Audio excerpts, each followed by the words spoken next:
staged UFO attack on Earth.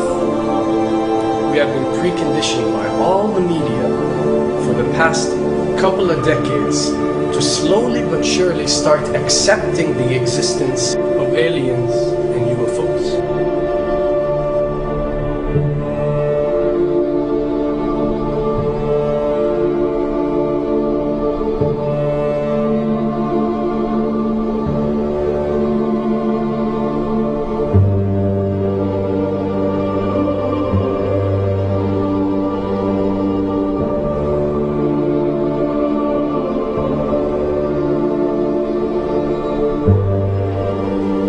I can tell you right now that 99% of every UFO sighting that has ever taken place has actually not been an unidentified flying object, because this has always been military technologies.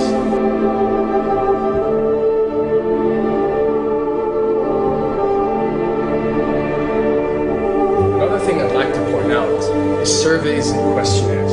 You know, we get surveys and questionnaires all the time, sent out by the state or by the government or by our rulers and our officials and so on and so forth. Do you really think that these ruling powers care about what you think? Do you really think that they're waiting to ask you and receive your answer before making a decision? What happens with these questionnaires is that they are released. For example, what country do you think the US should attack next? And if it yields back results like 70% of the US population believe Iran is the next country that should be attacked, this is actually a study conducted for the effectiveness of the media propaganda that they are using. So when they get such results, they look at it and they be like, all right, amazing. Our media propaganda is working. We are purposely trying to manipulate people to think that Iran should be the next one, and check out the survey results. We're doing a great job in propaganda. That's what it's all about. And if the results come back and they aren't up to par, so let's say 20% want war with Iran and 80% want actual peace, they say, okay, so now we have to go and rework our media propaganda and make it more effective so these percentages change. Why am I saying this? Because of the UFO phenomenon. Since the 60s, the amount of people who believe in extraterrestrials have skyrocketed, and it's only increasing day by day in our modern world.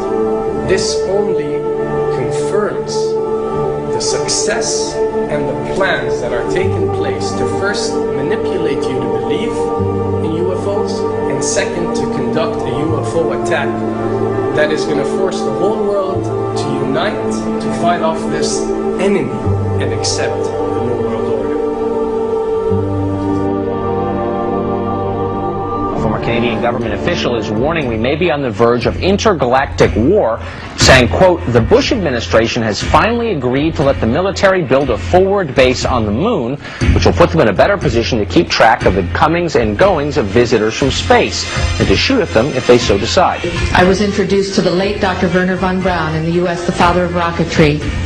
In my first meeting with him, during that first 3.5 hours, he said to me, Carol, you will stop the weaponization of space, because there is a lie being told to everyone that the weaponization of space is now first being based upon the evil empire, the Russians. There are many enemies, he said, against whom we're going to build this space-based weapon system.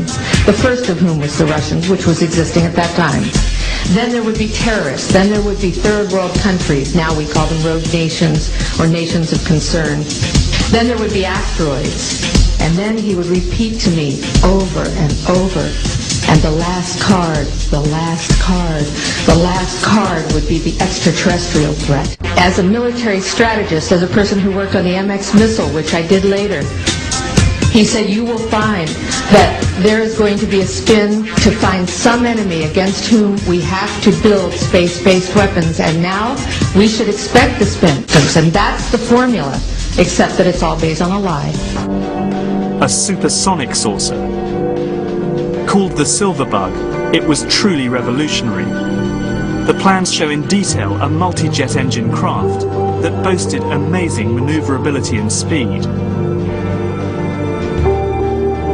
It's an intriguing thought that this concept may tie in with the work of the German scientists who brought saucer technology to the US at the close of the Second World War. What was needed were certain cover stories. What do you do when people are spotting aircraft and then telling reporters that they've seen something very unusual flying out of an airbase in Nevada? And frankly, this was the origin of a lot of the sightings that took place in the mid-50s, 1954, 55, 56, of unidentified flying objects, the UFOs.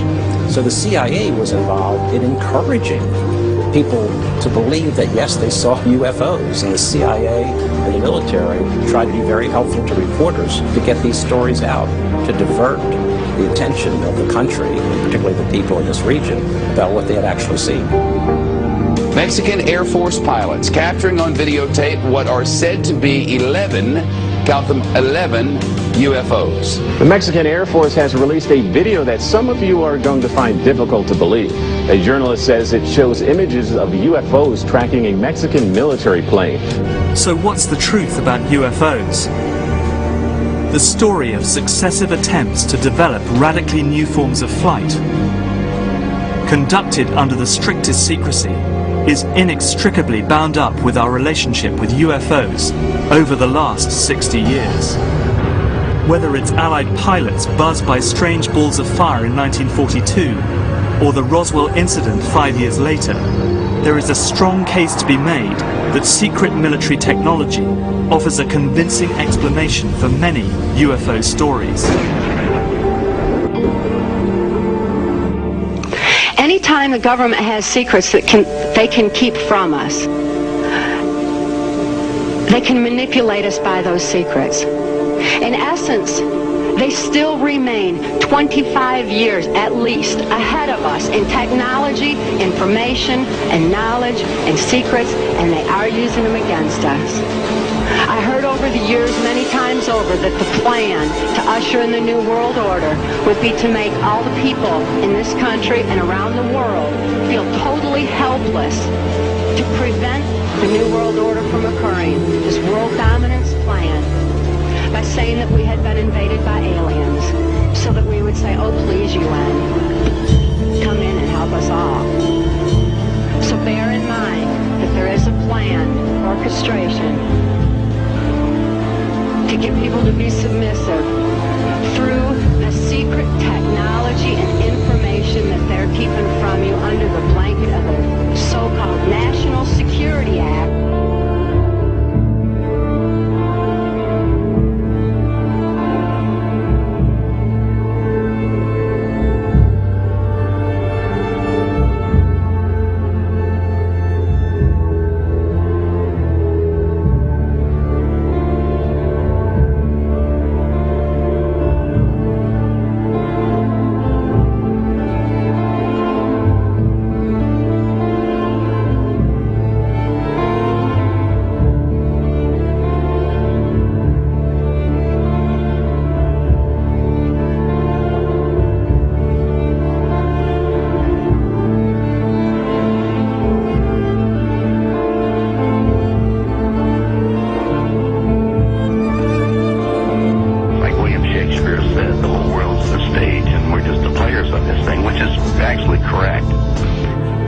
Perhaps we need some outside universal threat to make us recognize this common bound. I occasionally think how quickly our differences worldwide would vanish if we were facing an alien threat from outside this world.